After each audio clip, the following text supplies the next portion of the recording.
and the All Indiana Podcast Network. This is the News 8 Daily 8 Podcast, a Wish TV News 8 update. Hello, I'm Jeremy Jenkins, and this is your News 8 Daily 8 Podcast for Tuesday, April 15th. We begin at the Statehouse, where a big shakeup to Indiana's property tax system is one step away from becoming law. It is now on Governor Mike Braun's desk, and it could mean major funding cuts for public schools. The state Senate gave final approval just after midnight. News 8's government reporter Garrett Berquist reports. The vote early Tuesday caps months of negotiations over the property tax overhaul. Now it remains to be seen what the actual impact is.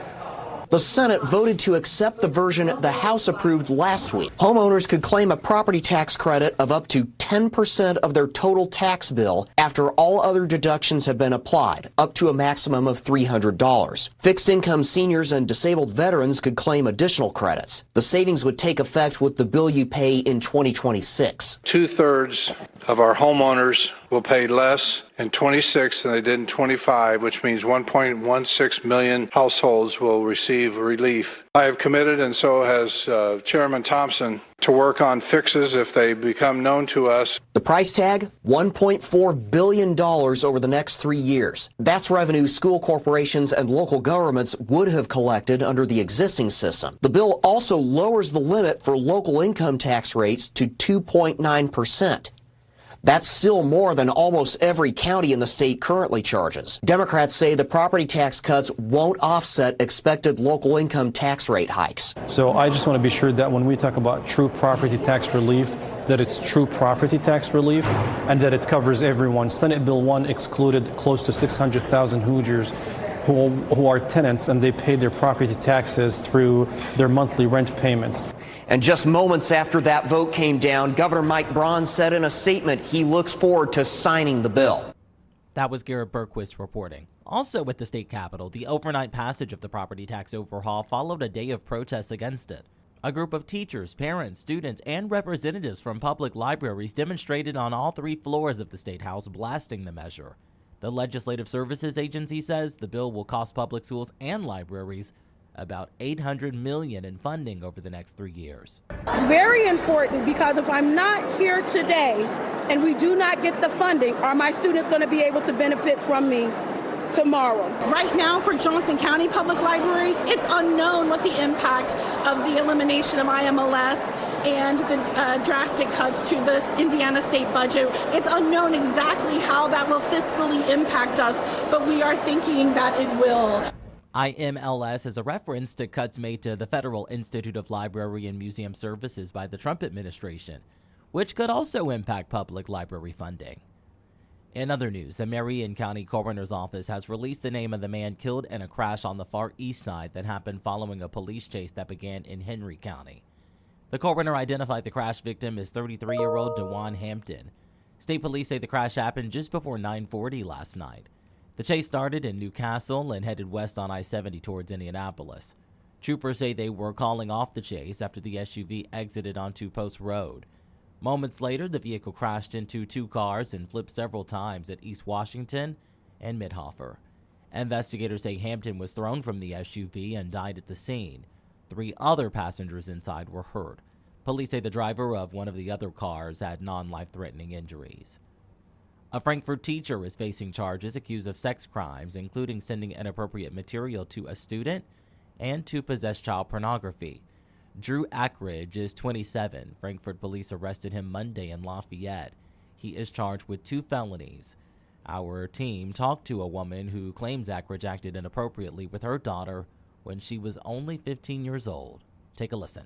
He took some quiz called a purity quiz and shared the answers with my daughter and one of her friends. We haven't really taught them about grooming and what that looks like. He would often take pictures of her and her friends, and she saw pictures of lots of girls. Frankfort schools fired a different teacher last year for inappropriate communication with the student. Superintendent Matt Rhoda says the cases are not a pattern and that the school system is working to be proactive about problems. Let's talk sports. The Indiana Fever have 3 additions to the roster this morning. The team did not have a first-round pick, but they made some solid moves, grabbing Michaela Timpson and Bree Hall in the second round and Yvonne Ejim in the third. Timpson spent 4 seasons at Florida State, putting up 17 points, 10 rebounds, and 3 blocks per game last season as forward. She was the first pick of the second round. Later in the round, the Fever drafted Hall, a standout grad from South Carolina, who helped the Gamecocks reach 4 straight Final Fours. And in the third round, they picked up Ejim out of Gonzaga. She's a forward fresh off winning West Coast Conference Player of the Year, averaging more than 20 points and nearly 10 rebounds per game. When it comes to the weather, Storm Track 8 says we are in for a chillier and breezier day today. Meteorologist Tara Hastings has your News 8 Daily 8 forecast. We're expecting a pretty blustery day. The winds are going to be picking up here.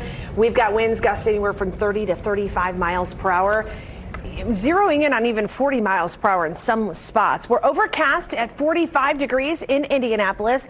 Sustained winds out of the west at 23 miles per hour. That's creating a wind chill or feels like temperature at 36. So we've got some pretty chilly conditions here, not only in the morning, but into the afternoon as well. 46 right now in Lafayette, 43 in Richmond, and we're into the upper 40s, right around 50 degrees. Heading out in southern sections of Indiana this morning. Wind speeds anywhere between 20 and 30 miles per hour sustained. And then at times we're going to see those winds gusting even a little bit higher, 30 to 35 miles per hour, maybe even 40 miles per hour in some locations for the day today. Overcast conditions, I think, through much of the afternoon. We'll get up to close to 50 degrees at lunchtime. And the temperatures really aren't going to climb all that much more. I think mid-50s expected across much of the state. But with these gusty winds, it'll feel more like those temperatures are into the 40s. 48 in South Bend, 47 in Fort Wayne, 51 in Richmond. And then we'll see those temperatures in the central portion of the state into the mid-50s. Some patchy frost will be possible later tonight. We do have warming conditions heading into the end of the week, and maybe even some showers and thunderstorms that could be on the stronger side for the end of the week. We'll track all of those details coming up in my 7-day forecast. To get a peek at Tara's full forecast, just head over to wishtv.com, or you can download the Wish TV Storm Track 8 app. And don't forget to check out our Storm Track 8 weather blogs. This has been your News 8 Daily 8 podcast for Tuesday, April 15th.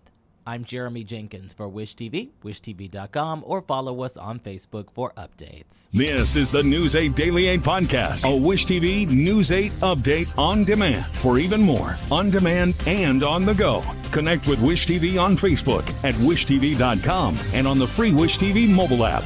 Thank you for listening, and be sure to like, subscribe, and follow this podcast for updates every weekday morning on the All Indiana Podcast Network and wherever you get your podcast.